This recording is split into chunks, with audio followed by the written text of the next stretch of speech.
Trump calls for immediate ceasefire. Zelensky opposes. Donald Trump arrived in France on December 7 to attend the reopening ceremony of Notre Dame Cathedral in Paris, damaged in a 2019 fire. This marks Trump's first overseas trip since his victory in the November election. A trilateral meeting between Trump, Macron, and Zelensky occurred immediately after the reopening event. A source told Axios that Trump initially resisted the idea of the meeting, but agreed at the last minute due to President Macron's efforts to persuade him to speak with Zelensky. However, the three-way meeting lasted only about 45 minutes. None of the three leaders held a press conference or disclosed specific details about the discussion. The meeting revealed mixed emotions, as the Ukrainian president and the U.S. president-elect appeared somewhat distant. With only 45 minutes, they were unlikely to delve into significant topics. Nevertheless, all three leaders later posted on social media platform X. President Macron wrote that the meeting focused on the Ukraine conflict and joint actions for peace and security. On X, President Zelensky described the talks as good and effective, thanked Trump for his firm desire to end this war as soon as possible, and stated that peace through strength is achievable. However, a day later, on December 8, Donald Trump made a statement on X calling for an immediate ceasefire to initiate negotiations. Trump declared, "Zelensky and Ukraine want to reach an agreement and end this conflict." He explained his firm stance by highlighting the immense losses on both sides. Trump wrote, "There must be an immediate ceasefire and negotiations must begin. Too many lives have been lost needlessly, too many families destroyed, and if this continues, it could escalate into something far more significant and far more terrible. I know Vladimir Putin. Now is the time for China to help." This appeal urged President Putin to act, while implying that Zelensky and Ukraine want to reach an agreement with Russia. However, Zelensky responded swiftly to Trump's statement.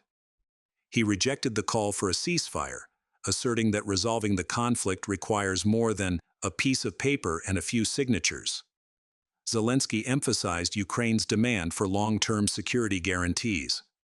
In reality, during the Paris meeting, Zelensky had even proposed that Trump should not freeze the war, but instead formally invite Ukraine to join NATO and increase arms supplies to Kyiv.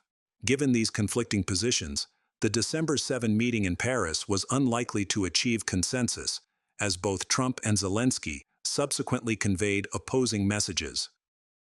From Russia's perspective, the Kremlin stated that it had closely studied Trump's remarks and accused Ukraine of refusing negotiations to end the conflict. Kremlin spokesperson Dmitry Peskov reiterated Russia's conditions for talks, which include Kyiv relinquishing control over the 4 regions annexed by Moscow. In summary, the Ukraine conflict remains at an impasse, with Russia and Ukraine maintaining opposing stances. However, a closer analysis of Trump's statements reveals a significant shift in U.S. foreign policy regarding the war in Ukraine.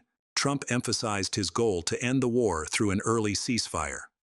This marks his first declaration of the need to stop the conflict without demanding that Russia withdraw from its 1,991 borders.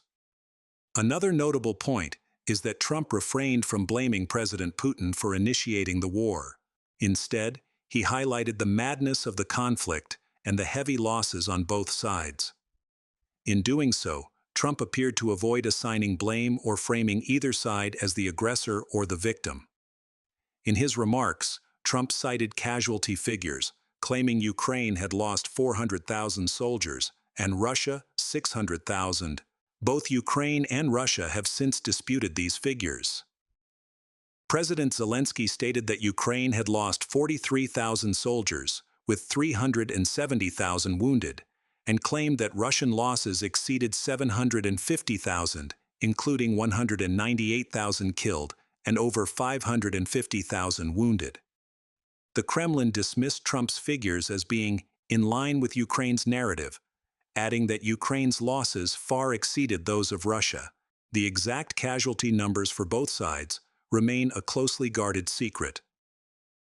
Nevertheless, Trump's figures aim to support his argument that the war is senseless and equally devastating for both sides. Biden is considering preemptive pardons for officials and allies before Trump takes office. President Joe Biden is weighing whether to issue sweeping pardons for officials and allies who President-elect Donald Trump's administration could target, the White House fears. This preemptive move would be a novel and risky use of the president's extraordinary constitutional power. The deliberations so far are mainly at the level of White House lawyers. However, Biden has discussed the topic with some senior aides, according to two people familiar with the matter who spoke anonymously on Thursday to discuss the sensitive subject. No decisions have been made, the people said, and Biden may do nothing at all. Pardons are historically afforded to those accused of specific crimes, and usually those who have already been convicted. But Biden's team is considering issuing them for those who have not even been investigated, let alone charged. They fear that Trump and his allies, who have boasted of enemies' lists and exacting retribution, could launch investigations that would be reputationally and financially costly for their targets, even if they don't result in prosecutions. While the president's pardon power is absolute, Biden's use in this fashion would significantly expand how they are deployed, and some Biden aides fear it could lay the groundwork for an even more drastic usage by Trump. They also worry that issuing pardons would feed into claims by Trump and his allies that the individuals committed acts that necessitated immunity. Recipients could include infectious disease specialist Dr. Anthony Fauci, who was instrumental in combating the coronavirus pandemic and who has become a pariah to conservatives angry about mask mandates and vaccines.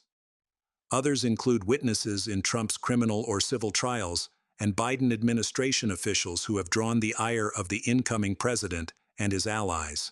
One of the people said that some fearful former officials have reached out to the Biden White House preemptively seeking protection from the future Trump administration.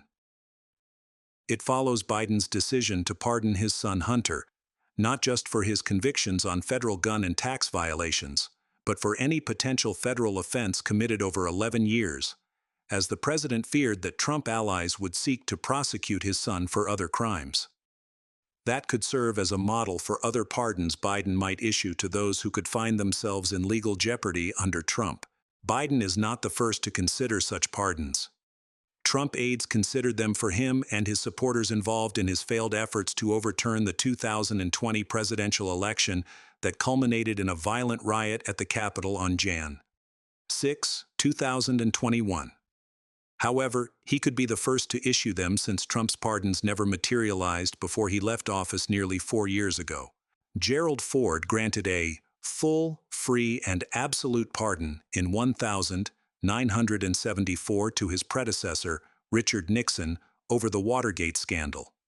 He believed a potential trial would cause prolonged and divisive debate over the propriety of exposing to further punishment and degradation a man who has already paid the unprecedented penalty of relinquishing the highest elective office of the United States, as written in the pardon proclamation. Politico was first to report that Biden was studying the use of preemptive pardons. On the campaign trail, Trump made no secret of his desire to seek revenge on those who prosecuted him or crossed him. Trump has talked about enemies from within and circulated social media posts that call for the jailing of Biden, Vice President Kamala Harris, former Vice President Mike Pence and Sens. Mitch McConnell and Chuck Schumer. He also zeroed in on former Rep. Liz Cheney, a conservative Republican who campaigned for Harris and helped investigate Jan. 6. He promoted a social media post that suggested he wanted military tribunals for supposed treason. Kash Patel, whom Trump has announced as his nominee to be director of the FBI, has listed dozens of former government officials he wanted to come after. Richard Painter, a Trump critic who served as the top White House ethics lawyer under President George W. Bush, said he reluctantly supported having Biden issue sweeping pardons to people who Trump's administration could target. He hoped that would clean the slate for the incoming president and encourage him to focus on governing, not punishing his political allies. It's not an ideal situation at all, Painter said. We have many bad options confronting us at this point. While the Supreme Court this year ruled that the president enjoys broad immunity from prosecution for what could be considered official acts, his aides and allies enjoy no such shield.